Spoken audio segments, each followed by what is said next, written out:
আমরা এখান থেকে মেরা পিক দেখতে পারতেছি।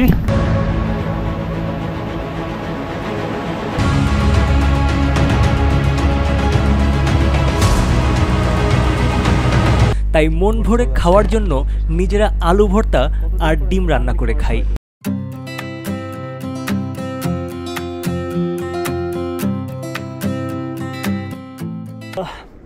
Hello, good morning. তো আজকে হচ্ছে আমাদের জার্নি হচ্ছে থাংনাক থেকে খাড়ে পর্যন্ত। মূলত খাড়ে পর্যন্ত যাওয়া একটা চ্যালেঞ্জ, যে যদি কেউ খাড়ে পর্যন্ত যেতে পারে তাহলে সে মেরা পিকে যাওয়ার প্রথম স্টেপটা পার করতে পারলো আর কি। তারপর থেকে গ্র্যাজুয়ালি আপ হয়, আর একটু নিয়ম মেনে চললে তারপরে সে পার করতে পারে। তো গতকাল যেহেতু আমরা অ্যাক্লিমেটাইজ করছি, আমাদের বডি তেমন কোনো ঝামেলা হয় না, আমি এখন পর্যন্ত সুস্থ আছি আলহামদুলিল্লাহ। তো আজকে যদি আমরা খাড়ে পর্যন্ত যেতে পারি, খাড়ে গিয়ে আমরা আবার একটা অ্যাক্লিমেটাইজ ডে দিব। সেখানে গিয়ে আবার আমরা ক্র্যাম্পন পরে একটু বরফে হেঁটে দেখবো যে আমরা ঠিকমতো পারতেছি কিনা। তারপর হচ্ছে তারপরের দিন আমরা স্টেপ বাই স্টেপ আগাতে থাকবো। তো সব যদি ঠিক থাকে তাহলে আর 2-3টা দিন পরে ইনশাল্লাহ আমরা সাবমিট করতে পারবো। তো আমরা খাওয়া দাওয়া করে ফেলছি, আর এখন হচ্ছে ব্যাগ নিয়ে আমরা বের হয়ে যাব। আমাদের রুট হবে আজকে এরকম, আমরা এই রুট দিয়ে গিয়ে ওইখান দিয়ে ওই দিকটা হচ্ছে আমাদের আজকের ক্যাম্প। ওইখানে থেকে তারপর পরের দিন হচ্ছে আমরা উপরের দিকে যাব। আমাদের পাহাড়টা যেটা আমরা সাবমিট করব সেটা এই পাহাড়ের অপোজিটে।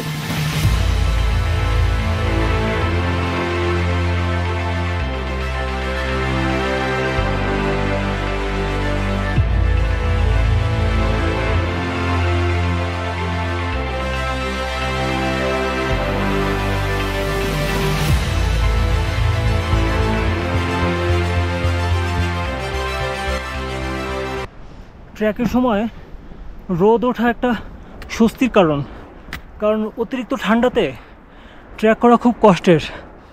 তার কারণ হচ্ছে এই বাফ, আপনি যদি নাক ঢেকে তারপরে হাঁটেন তাহলে আপনি শ্বাস নিতে পারবেন না, আপনার চশমা ঘোলা হয়ে যাবে, তো আপনার কষ্ট হয়ে যাবে। আর বাফ খুললে নাক ঠান্ডা হয়ে যাবে, অনবরত পানি পড়তে থাকবে।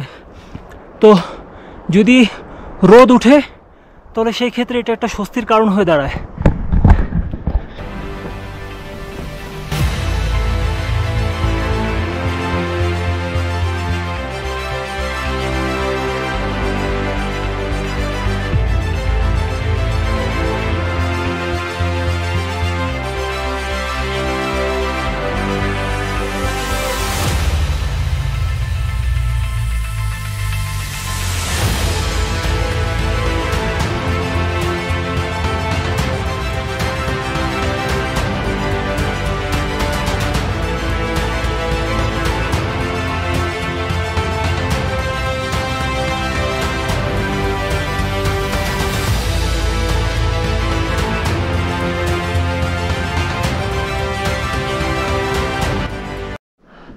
তো আমরা এখন হাঁটতে হাঁটতে যেই জায়গায় আসছি এটা হচ্ছে একটা লেক, এটার নাম হচ্ছে সাবাইতুসো।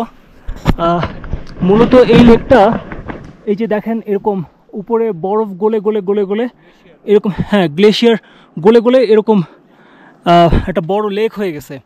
উইন্টারে আসলে দেখবেন যে এই পুরো জায়গাটা একদম সাদা বরফে ঢাকা। এখন যেহেতু সিজন ভালো বা ওয়েদার ভালো, এই জন্য হচ্ছে এটা পুরো একদম নীল পানির মতো দেখা যাচ্ছে, কিন্তু উইন্টারে আসলে দেখবেন যে পুরোটা একদম সাদা বরফে ঢাকা।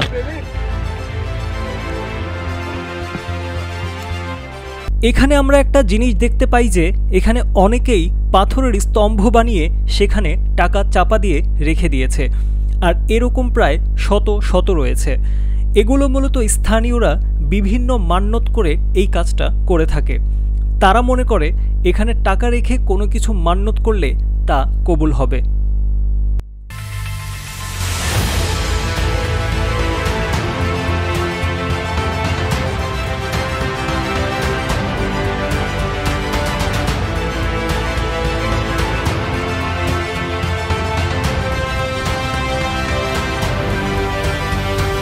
জায়গায় এখন আসছি যেখান থেকে মেরা পিক দেখা যাচ্ছে। ওই যে দেখেন, এই যে সেই মেরা পিক, যেটার জন্য এত কষ্ট, এত প্ল্যান, এত খরচ, সব কিছু। তো আমরা হচ্ছে আজকে এই দিকটায় থাকবো, ওই যে ওইখানে হচ্ছে টি ব্রেক, মানে ওইখানে আমরা লাঞ্চ করব। লাঞ্চ করে ওইখানে দেখতেছেন একটা ওই যে লম্বা একটা রাস্তা, ওইটার নিচে মানে ওইটার ভিতরে একটা জায়গা আছে, ওইটা হচ্ছে খাড়ে। আমরা আজকে ওইখানে থাকবো। তারপরে সেখান থেকে পরের দিন হচ্ছে হয়তো এখানে বা এরকম কোনো জায়গায় হচ্ছে হাই ক্যাম্প, সেখান থেকে হচ্ছে সামিট। আর সামিট করে আবার একই দিনে এখান থেকে আবার ওইখানে চলে আসতে হবে। আমরা চাইবো যে এখানে না আসে একদম থাংনাকে চলে যেতে, তাহলে হচ্ছে আমাদের যাওয়ার দিনের সময়টা বাঁচবে আর কি।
যেহেতু পাহাড়ে সব খাবার সবসময় ভালো লাগে না, তাই আমরা গতকালের মতো আজও নিজেরা রান্না করে খাই, যেটা আপনারা বাসায় অনেকেই খান ডিম আর ভাত একসাথে ভেজে।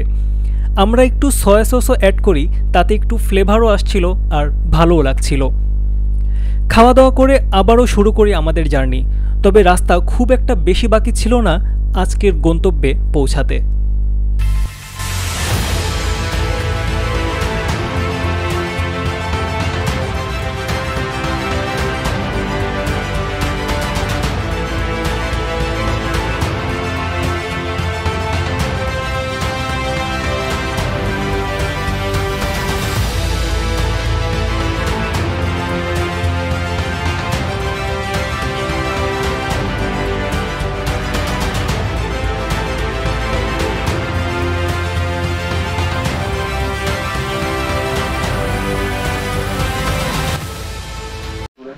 তো আমাদের আজকের জার্নি মোটামুটি এ পর্যন্তই। আমরা 3 ভাই গোজান, তারপরে শেরপা, একমাত্র শেরপা। আচ্ছা, আমাদের রুম থেকে আপনি কি বলেন? আমি ভাইয়া। আচ্ছা, আমাদের রুম থেকে ভিউটা দেখেন, জোস। এদিকে এই পার্টটা দেখা যায়, এখান থেকে মেরা পিকও দেখা যায়।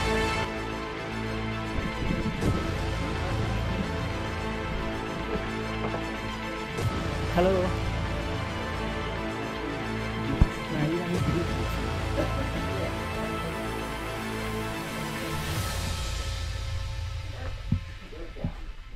তো এটা হচ্ছে রিফিউজি মেরার যে লজ, সেই লজের ডাইনিং। বলতে পারেন যে পুরো মেরা পিকের মধ্যে সবচেয়ে দেখতে সুন্দর বা সবচেয়ে এক্সপেন্সিভও বলতে পারেন খাড়েতে। এই খাড়ের যে লজটা, এই লজটা হচ্ছে সবচেয়ে সুন্দর। এখান থেকে যে ভিউটা আপনি দেখতে পারবেন, এটা হচ্ছে এখান থেকে আপনি এখান থেকে মেরা পিক দেখতে পারতেছেন, যেটা হচ্ছে সবচেয়ে বেশি ইন্টারেস্টিং ব্যাপার। আর হচ্ছে এখানে যদি বসে আপনি সময়টা কাটান, অবভিয়াসলি আপনার খুব ভালো একটা সময় আপনি কাটাতে পারবেন এখান থেকে সবকিছু। গার্লফ্রেন্ডকে নিয়ে আসতে পারেন। আর যদি বিয়ে শাদী করে আসেন, অবশ্যই আপনার জন্য বেস্ট একটা কাপল টাইম এখানে কাটাতে পারবেন অবশ্যই।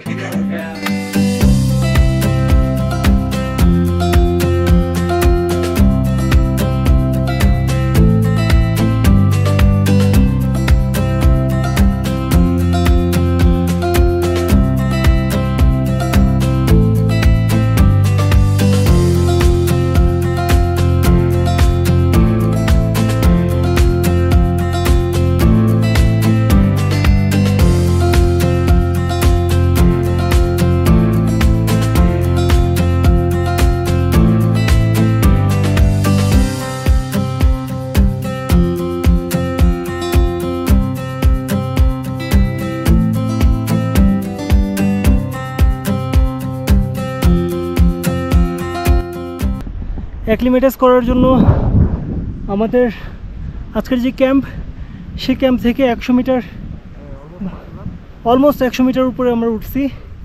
আজকে আমরা বেশি প্যারা নিচ্ছি না, আমরা কালকে, হ্যাঁ কালকে আমরা আবার অ্যাক্লিমেটাইজ করব বডি। তো এখান থেকে যে ভিউ আমরা পাচ্ছি সেটা আপনাদেরকে দেখাই।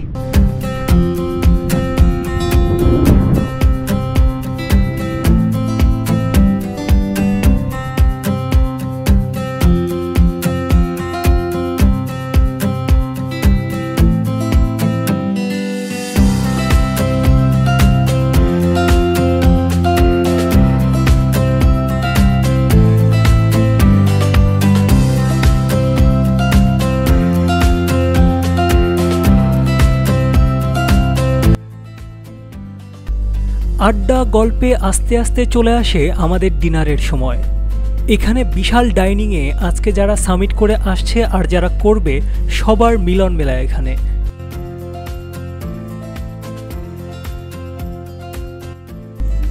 আর আজকে রাতে আমাদের মেনুতে ছিল সবজি, মুরগি আর ডাল ভাত।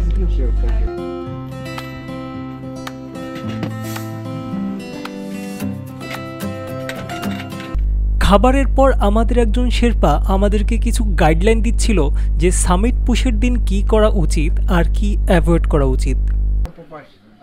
With trekking shoe, with snow boot, which one is preferred? To crampon point, Trekking your shoe. way is a little bit rocky. পরের দিন সকালে উঠে আমরা খাওয়া দাওয়া সেরে আগে রোপ প্র্যাকটিস করে নেই, কারণ উপরে উঠে সেফটির জন্য এগুলো খুবই জরুরি বিষয়।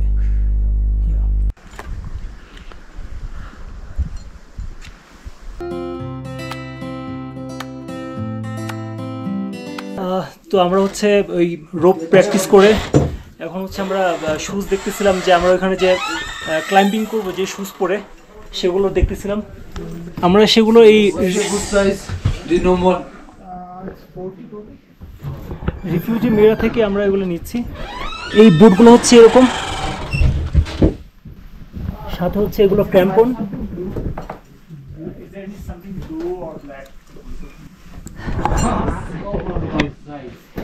এই জুতাগুলো অনেক বেশি ওয়েট হয়, মানে অনেক বেশি ভার, আর ক্র্যাম্পন পরার পরে এগুলো সেগুলো মানে এগুলো পরে হাঁটতে আরো বেশি কষ্ট হয়, এগুলো পরেই হাঁটতে হবে।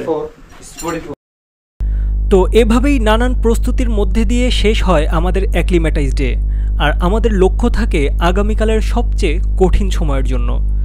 তো দেখা হচ্ছে আপনাদের সাথে মেরা পিকের শেষ পর্বে আর সামিট পুশের পর্বে। ততদিন ভালো থাকবেন, সুস্থ থাকবেন।